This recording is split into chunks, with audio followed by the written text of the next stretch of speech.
What up, YouTube? Welcome back to Photo Finish Garage, man. Today we'll be working on a 2013 Ford Edge Sport all-wheel drive. We are going to be changing wheel bearings. The reason being, actually rear wheel bearings to be specific.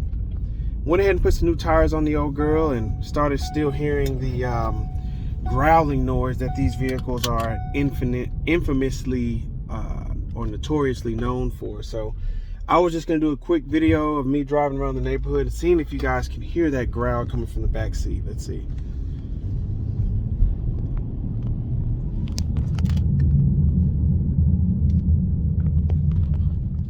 And it starts really becoming prevalent closer to really 50 to 60 miles an hour. I don't think I'm gonna be able to get that fast in the neighborhood, but you might be able to hear it. Hang on.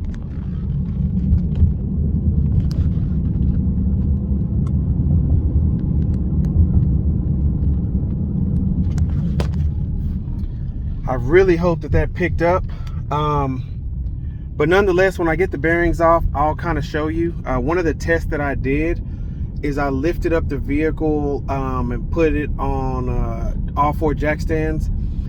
With the all-wheel drive models, I probably wouldn't recommend doing that because I did end up throwing the ABS and the traction light, and I just happen to have a computer that can reset that module.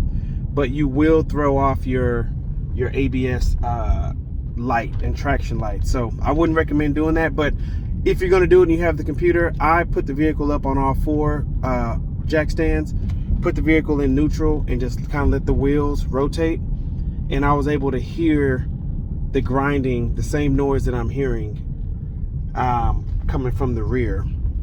So enough talking. The video is going to be in bits and pieces. As I said, right now I have been doing my little test drive so you can see what I'm talking about, and then I'll be doing the showing you the replacement portion kind of in segments as I keep going. So stay tuned. Thanks for watching.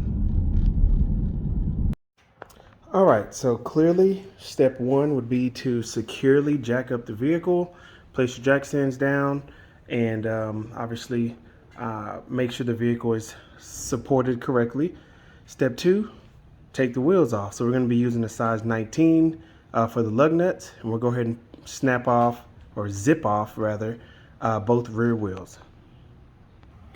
I did want to also mention one of the things I tried to do was rotate the wheel, and you're not really able to hear it. Some things you could do if your wheel bearing is really bad is you could grab both the left and the right side of the tire and shake it left and right, the top and the bottom. Shake the top and bottom to see if there's any play with the bearings. You might also hear a loud growling noise, which is what I heard. That was a really good indicator that there's an issue with the bearings. And this actually surprisingly is a brand. Oh, you can't see it till I get the rotors off. But the brand of these are called Timken, which are almost double the price of the ones that I purchased. And they still failed, so they're apparently a known issue. So let me go ahead and get this other tire off, and we'll move on to step three. Some of the tools that are going to be needed for this job, you're going to need a 32 millimeter axle nut socket. That'll be for your, guess what, axle nut. Next, we'll need a size 13, which is going to be for your brake caliper bolts. Then you'll need a size 15, which will be for your brake caliper bracket bolt as well. So pretty much step four is going to be to just pull off your brake caliper bracket. The way that I did it last time when I checked my bearings, I pulled the whole bracket assembly off. Like I said, it's two size 15s and the entire assembly comes off. You could also go ahead and, if you're going to do a brake job or something, you can go ahead and take off the size 13s and just take the brake pads off and then take the bracket off. So it's up to you on what you'd like to do. But this is the steps on the way I'm going to show you how to do it, okay? So be right back. One quick thing, I did say some of the tools that you're gonna need. Obviously forgot to mention the wheel bearings. I thought that was obvious. I went with Detroit Axle. These are the part numbers, K513275. I chose them. They were really the cheapest. Detroit Axle has a 10-year warranty. 1A Auto, I almost went with them. They have a lifetime warranty on the parts. I just decided to go with Detroit Axle. I read good reviews about their parts.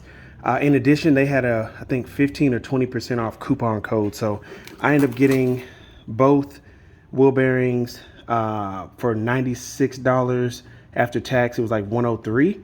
Whereas with 1A Auto, it was going to be about $118, $120 shipped. So we're not talking about, big significant differences, but every cost counts. So this is it. Comes with the lug nuts, or excuse me, the studs already installed. Looks like a pretty good part. And I suppose if it fails, then for what I paid, I could go through all this again since I do my own labor. So definitely feels a lot smoother than what's on the car. And actually, I'll show you. This is the right rear. It's so hard to rotate by hand. Let me show you the left rear. Well, I think this is locked up now. There you go. See, you can barely rotate the thing. So we're gonna get that off and keep going.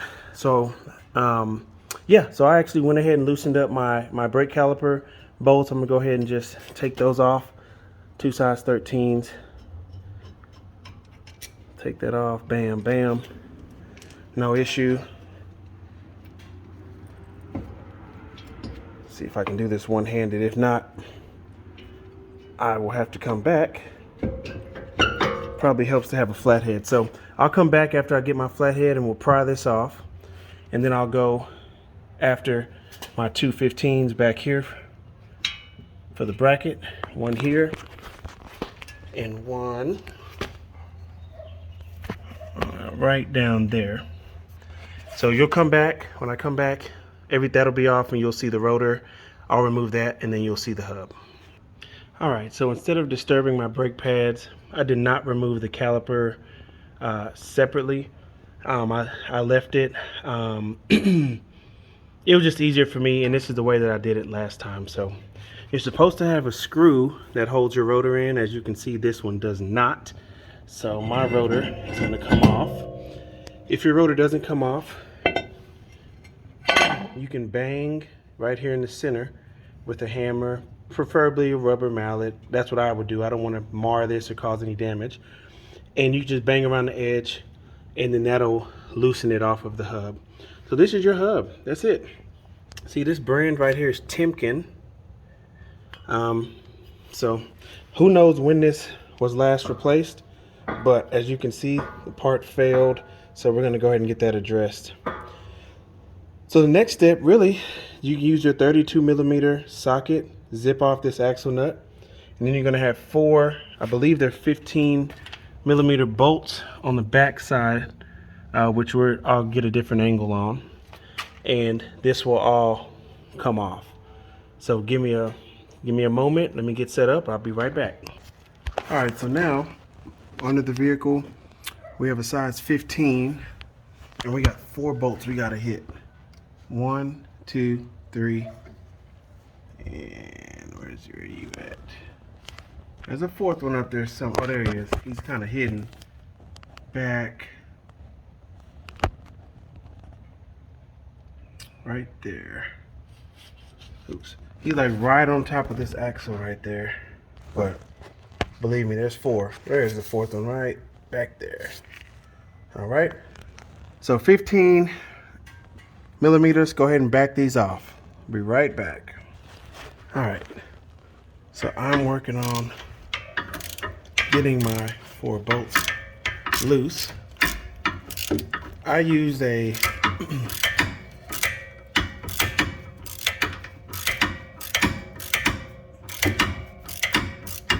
I should have used a different ratchet, but that's what I have, so that's all right. So I'm gonna work on getting all those out. The next step is we're gonna use that 32 millimeter axle nut and bust off this axle nut, and we'll be ready to go.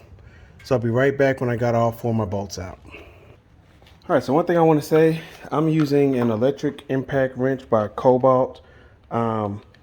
It served me well, so that's what I'm using, but you can use a 1/2-inch drive and a socket and a ratchet if you want. I'm not. Let's zip it off.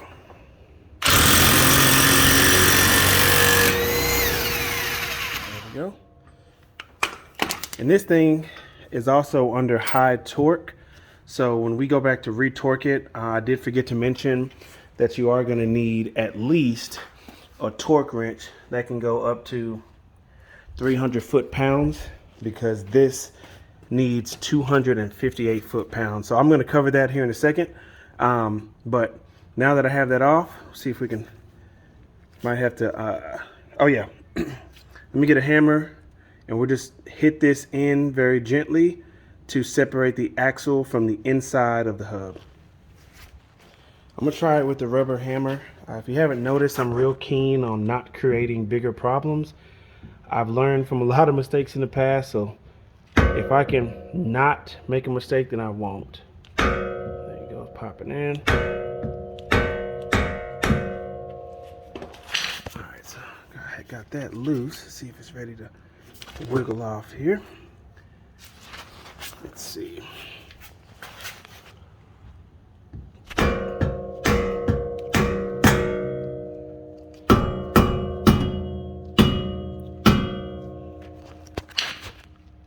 I got all my bolts out, so it's just a matter of getting the tip of that axle out of there. So let me see if I can separate this really quick. Might try a pry bar as well.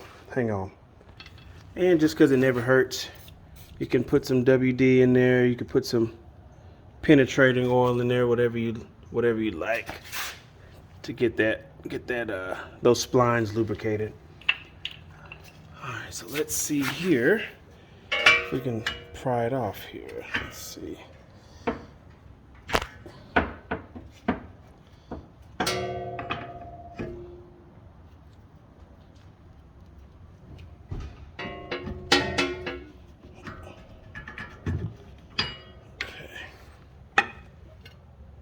It's okay. We're gonna work this thing off. So I'm gonna probably have to put the phone down so I can use both hands to work this off, but I will report back once I get the hub and bearing loosened from the knuckle. Quick progress update. I'm now able to push the axle in by hand. So we just gotta get it to clear out of here enough. And then I got to work on separating. This is the hub, and that's the knuckle in between there. See, it's just kind of rusty. So I'm gonna have to probably pull out a real hammer and start banging on this to get it to separate. So you guys are actually getting not really a live session, because it's not a live, but a live session in the sense of I'm troubleshooting and I'm kind of figuring out my issues. What's going on is I believe this car was this is my wife's car, and I think it was in a northern or cold, at least a cold area for some of its life. There are some like indications of rust underneath the vehicle. If you look at some of these bolts, I mean, it's not super rusty and there's no, body rust on it. It's kind of a lot of surface rust, but I think that's what is causing this wheel bearing to be seized to the, oh man, I thought I was gonna be able to get that off of there. Dang it. So I loosened up the dust shield. That was 3 number 8s, but I was thinking that I'd be able to slide this up and around the wheel bearing, so that's not gonna be the case, but you can see it. That's the seam right there between the actual hub and bearing and the knuckle. And I banged on this thing, but I have to be able to get some pry or something and be able to separate it here. I found my PB blaster and I've been getting after it. Oh, that might be a gap right there for me to utilize. So I'm gonna try to get my flathead in there and work with it. And we're gonna get this off, that's for sure. So hang with me, hang tight. Let's do this. All right, so I want to show you guys something that you may run into. I think my issue is that the hub, the back of the hub actually sits into the knuckle. I don't know if you can see right there. That's the axle, that's the bearing, and that is the outer part of the hub and bearing assembly that squeezes into the knuckle. I'll give you a better idea over here. This is the new one. But this is what we're trying to press out. You see that that's about what, 1/4 inch of material that slips into the knuckle. And so that's what we are trying to force out of here. So I'm gonna actually try to hit this from the back and see if we can make some ground on the back side and slide it and separate it off. But I'm also gonna spray some PB Blaster under here, just to help and see, just to see if this is gonna help me. I don't think you can't even really see it, but I'll show you the aftermath here.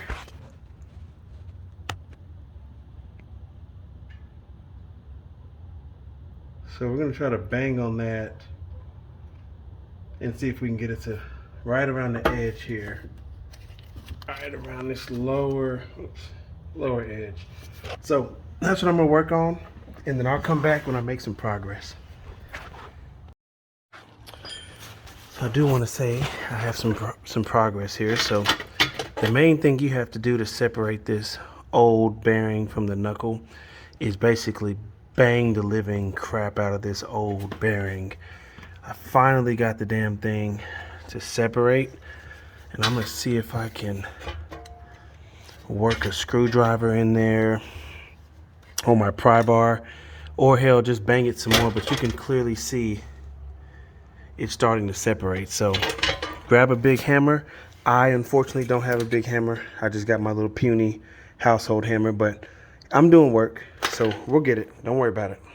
All right, so I got my flathead in, as you can see. Let me get my brake cover out the way. And let's see if I can. That's definitely not strong enough, but we'll try to squeeze it in through there and see what we get.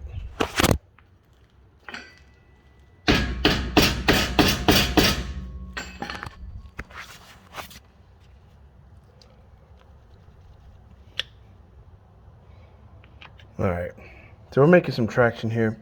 So I'm gonna keep beating on this hub. I'll spray down some more PB Blaster in there, and I will report back once I get this darn thing off of here. All right, peeps, I've been at this probably about an hour just on this side. As you can see, this thing is extremely rusted in here. It is nasty. Let's see. That's it. So I'm gonna have to fix that, but see, I was trying to bang this part out to help slide it out over that lip, but as you can see, this thing is like extremely rusty in here. So I'm gonna try to clean this up, but yeah, the rust definitely got to this area. I wish I had a power, like a power sander type deal, but I'm gonna do what I can.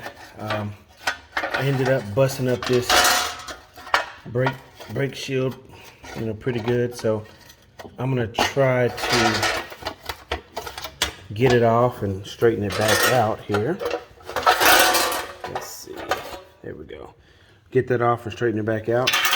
One main thing that you'll want to note is the width between the top two bolts, top two mounting holes versus the bottom two mounting holes. Very narrow, so there's no way for you to actually mix this up. This thing is definitely bad. Just trying to even spin this it's just taking a lot of force to do that versus this new one I was showing you. You know, it's barely any force to try to spin this. So definitely is the root of the issue. I'm gonna continue recording so I can get one side completed, and then you will just have to apply what you learned on this side to your opposite side so you can go ahead and get that done. One good thing to do right here, that's your ABS sensor right here, as you can see.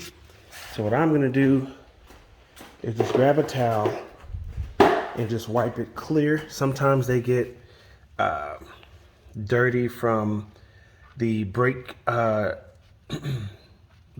pad shavings. So we just want to try and clean that up.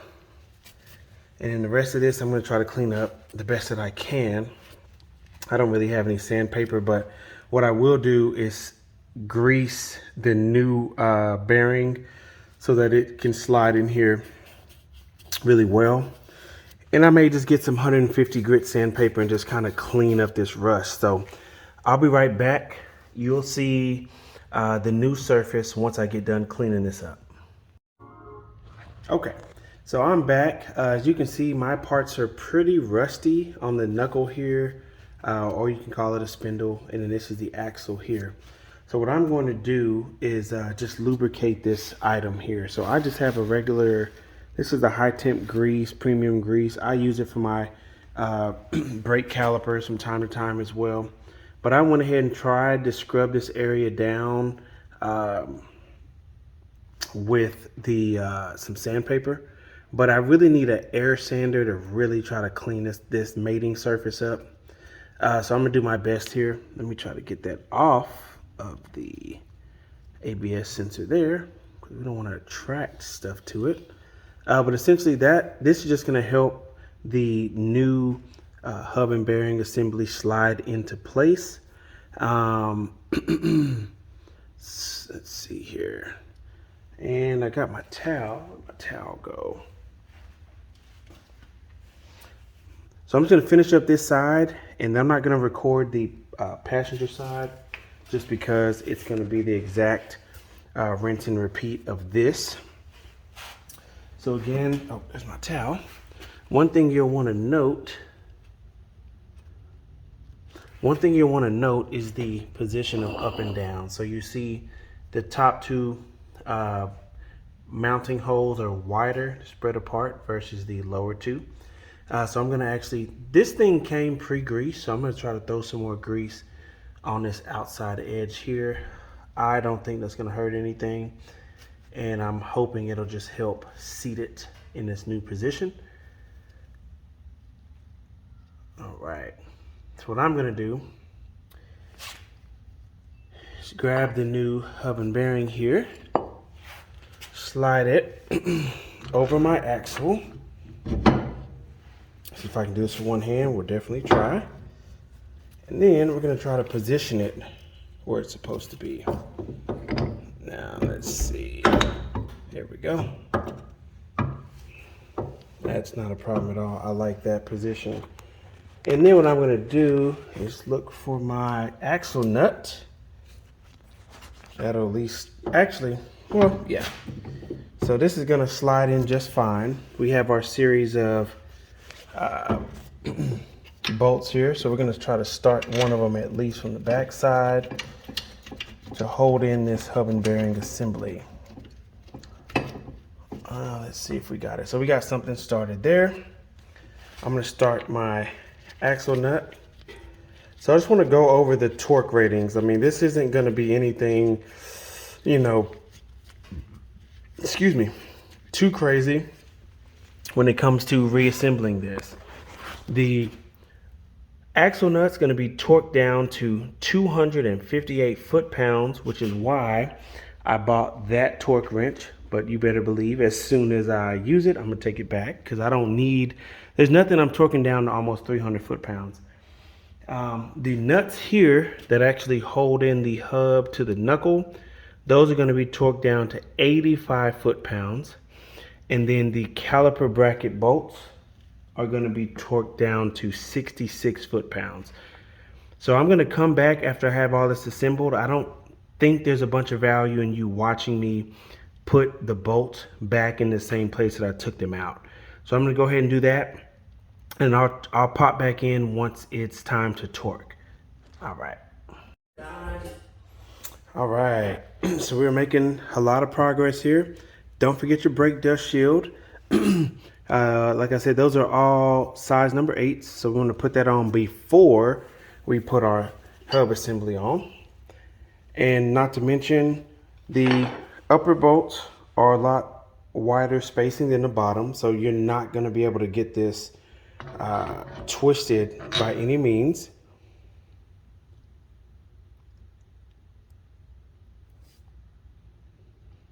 All right, so we're gonna put this on, try to get all of this lined up and get some light here.